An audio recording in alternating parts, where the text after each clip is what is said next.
Broadcast has been. Good morning, good afternoon, wherever you might be. I'm Congresswoman Karen Bass. I'm happy to be talking to you today. I want you to know that this is my first time I've done Facebook Live, so hopefully everything will run smoothly. You know, I chose to do this today because I will tell you that since yesterday and when we heard the news that Trump, now I will admit that I have a hard time putting President and Trump together, okay? So we're just going to refer to him as Trump. That he was going to appoint Bannon to be a part of the Oval Office.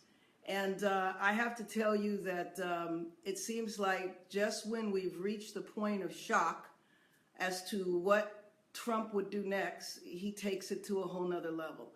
So somebody like Bannon, who in my opinion is a white supremacist, at the best, he is a supporter of white supremacy because that's the way Breitbart News has functioned, and all of us have seen the headlines from Breitbart News, and we'll get into that in a minute. So the shock of that appointment has led to several hundred constituents calling my office and emailing my office and asking me my opinion.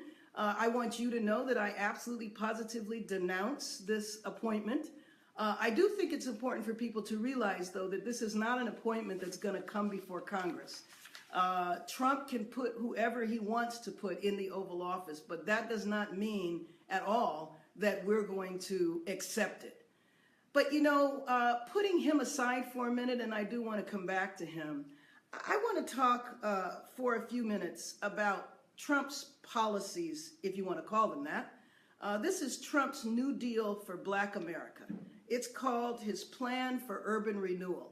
And so I want to tell you what his plan is for Black America. But when I'm talking about it, I don't believe that this is just something that African Americans need to be concerned about.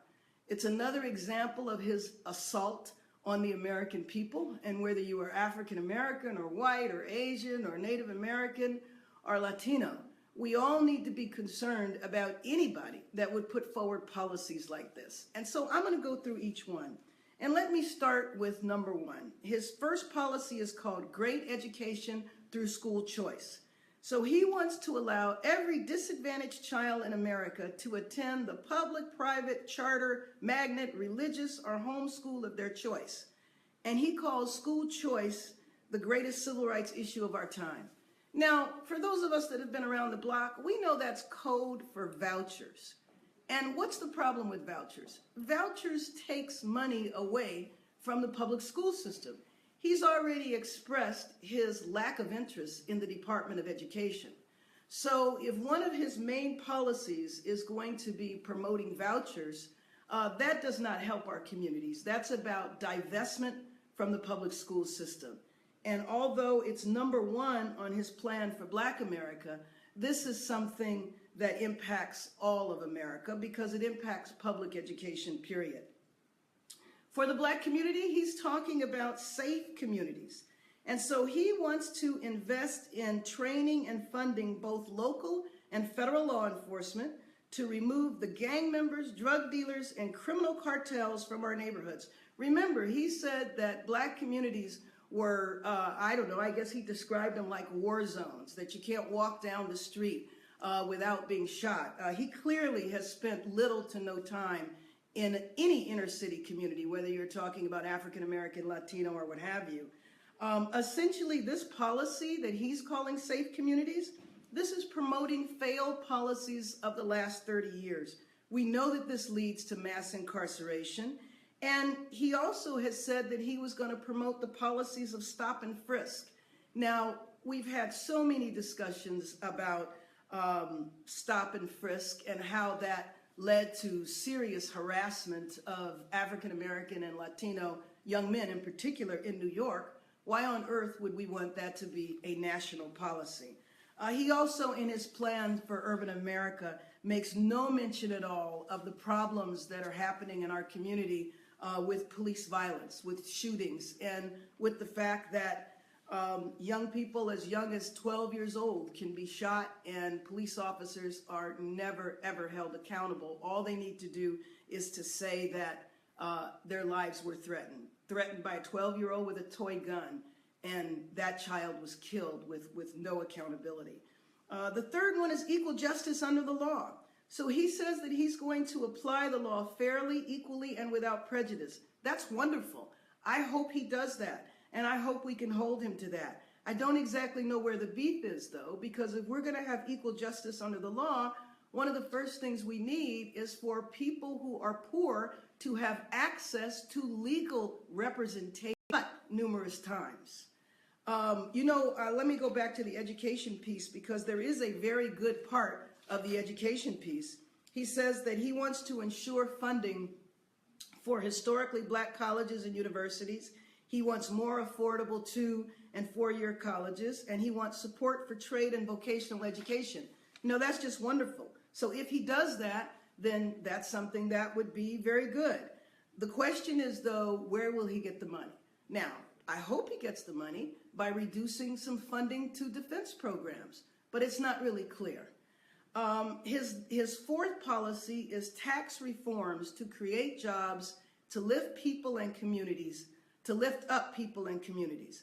So the way he's going to do this is by having tax cuts to not the 1%, but much less than the 1%. I think it's the 1/10 of the 1%. We'll get the majority of the tax cuts. People on the lower end, middle class folks get very small tax relief, and then poor folks get no tax relief. So he's calling for tax holidays. Listen to this: tax holidays for inner city investment. I don't know what that means. So does that mean that somebody from, I don't know, Beverly Hills, Pacific Palisades gets a tax holiday so they can invest in the inner city? Well, actually, what needs to happen in inner cities is inner city folks need to be empowered and assisted to invest in their own communities and to provide their own businesses. Now, here's an interesting one. He wants to have tax incentives to, I'm sorry, I have to laugh. He wants to have tax incentives to get foreign companies to relocate in blighted neighborhoods. So great. We're going to have the Chinese, or maybe the Russians, since he has a fancy for the Russians. Maybe we will have the Russians invest in South Central Los Angeles. He's also calling for the increased presence of law enforcement.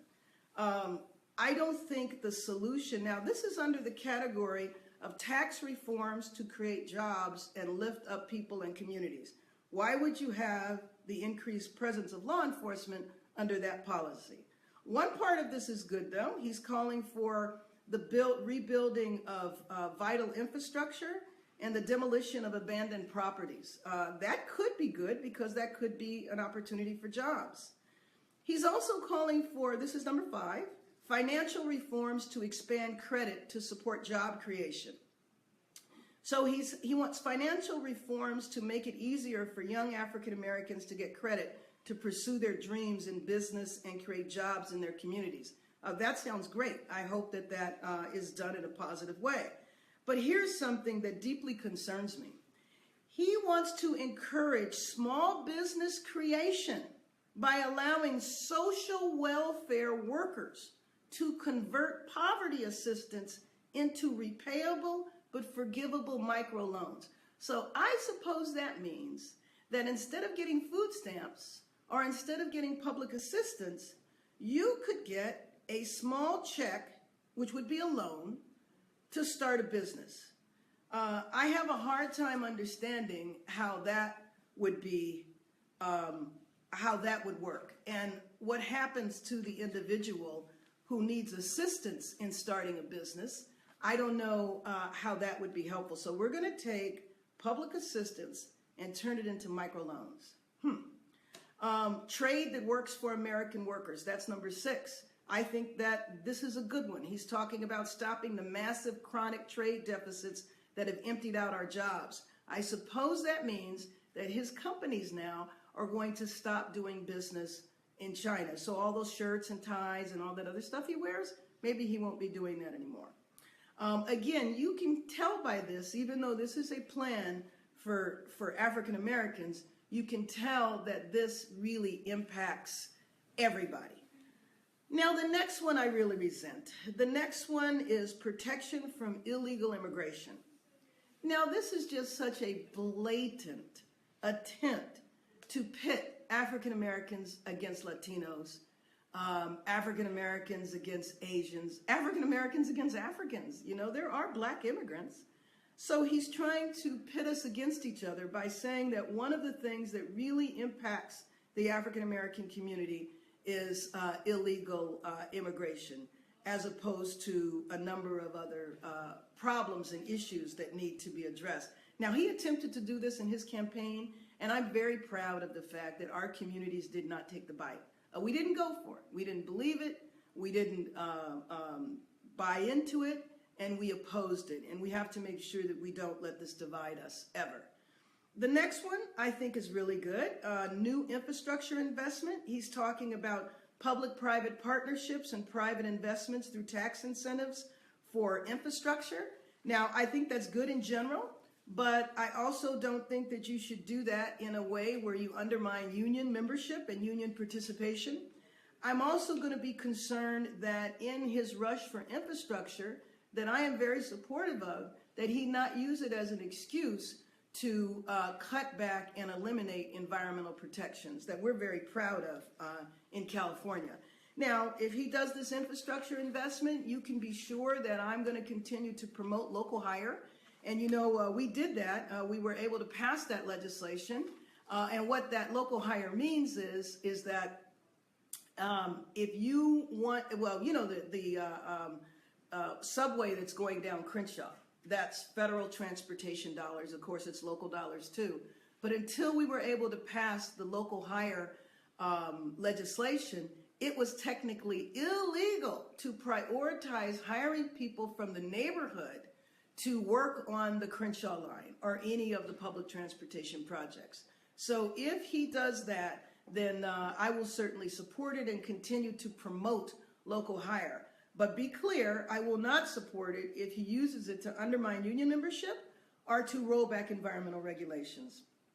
So number 9 and 10, he wants to protect the African American church. That's great. I'm not sure what he's protecting the church from. And then the 10th one is he wants the American first foreign policy. So he'll stop trying to build democracies overseas, wasting trillions of dollars, but focus on defeating terrorists and putting America first. Again, it'll be interesting to see what he actually means by that. I do believe that he is backing away from some of the policies he promoted on his campaign. You know, it was kind of funny. I'm sure you saw the press conference with the president. I thought it was interesting the way that Trump was seated and behind him was the statue of Martin Luther King. Just like that picture behind me. That's Nelson Mandela. Very proud of that. That was done by a member of my staff. So, you know, when he was sitting in that press conference, the look on his face was like, ooh, kind of like that dog chasing a car, and he caught the car and went, oh my, I did want to win, but I'm not sure I wanted this job. And so I think as he reckons with the fact that he's going to be our president, hopefully he will moderate some of his tone. However, what flies in the face of that is how is it that he appoints somebody who is a known supporter of white supremacy to be in the Oval Office? And Derek, let me see these, you know, these headlines of Breitbart headlines. Birth control makes women unattractive and crazy. He's an open anti-Semite. He called Bill Kristol a Republican spoiler, a renegade Jew. Political correctness protects Muslim rape culture. There's no hiring bias against women in tech. They just suck at interviews. Hoisted high and proud, the Confederate flag proclaims a glorious heritage of slavery. It doesn't say that, but it says a glorious heritage. Young Muslims in the West are a ticking time bomb, increasingly sympathizing with radicals and terror. So this is who he is bringing in the Oval Office. I started this conversation by saying I have had hundreds of constituents call and ask me to oppose the appointment, know that I oppose it with every cell in my body. I wished I had some control over it. A president can appoint whoever they want in the Oval Office. I think all of us need to pay very close attention to his appointments. Rudy Giuliani as Attorney General, for heaven's sake. Rudy Giuliani has said on TV, though, that I guess he wasn't interested in that. He wants to be Secretary of State. Heaven help us. I know that the president is overseas right now talking to the international community, letting them know that although it didn't go the way we thought, that the country is going to be okay. I certainly hope that's the case. So it was nice to talk at you. This was my first time doing this, as I mentioned before. I think the next time we're going to try to do it where I can interact with you. Let me tell you, though, that tomorrow night at 7 o'clock LA time, we're going to be doing a telephone town hall, and that's where you will be able to interact with me. And you can call my district office at 323-965-1422. 323-965-1422 to be put on a list so we can make sure that we call you tomorrow for the telephone town hall. Thank you so much for the opportunity to express myself and to reassure everyone out there that although he was elected, the fight back that folks are doing, I think is very important, and we will resist every step of the way Donald Trump moving our country backwards. Thank you.